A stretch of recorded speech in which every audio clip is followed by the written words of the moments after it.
निश्चितपणाने आज आम्ही ओबीसी समाजाच्या संबंधामध्ये जरांगे पाटलांनी जे उपोषण मुंबईमध्ये सुरू केलेलं आहे त्या संबंधात चर्चा करण्यासाठी त्या ठिकाणी आम्ही चर्चासत्र आयोजित केलेलं आहे।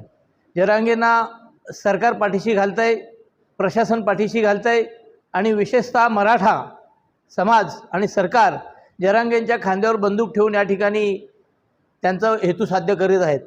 मला तर म्हणायचं आहे की स्वातंत्र्यपूर्व काळामध्ये जातनिहाय जनगणना झाली, तीच जनगणना येत्या जनगणनेमध्ये 2027च्या जनगणनेमध्ये जातनिहाय जनगणना झाली पाहिजे असं आमचं ठाम मत आहे, म्हणणं आहे आणि त्यासाठी आम्ही प्रकर्षाने रस्त्यावर उतरणार आहोत। त्यापूर्वी जरांगेंनी जो मुंबईमध्ये आमरण उपोषण किंवा उपोषण सुरू केलं आहे त्या उपोषणाला देखील आमचा तीव्र आक्षेप आहे। एखाद्या व्यक्तीने अशा प्रकारचं उपोषण करून घटनेची पायमल्ली करून जर कुणाला आरक्षण देता येत असेल तर आमचा हा 52-55% समाज संपूर्णतः रस्त्यावर उतरल्याशिवाय राहणार नाही।